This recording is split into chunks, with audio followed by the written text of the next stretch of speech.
Oğuz rayonunda yerləşən apteklərin birində quldurluq hadisəsi qeyd alınıb.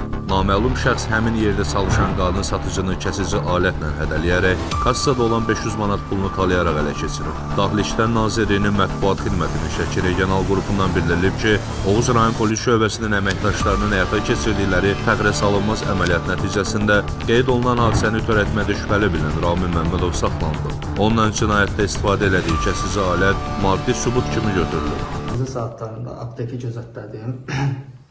Gördüm girib çıxan yoxdur, yolda boş idi. Aptekə girdim, dərmanlar zakaz verdim xanımın başı qarşısında. Gördüm heç kəs gəlib eləmir, üstündə bıçaq vardı, bıçağı çıxardaraq hədə qorxu gələrək pullar götürüb getdi.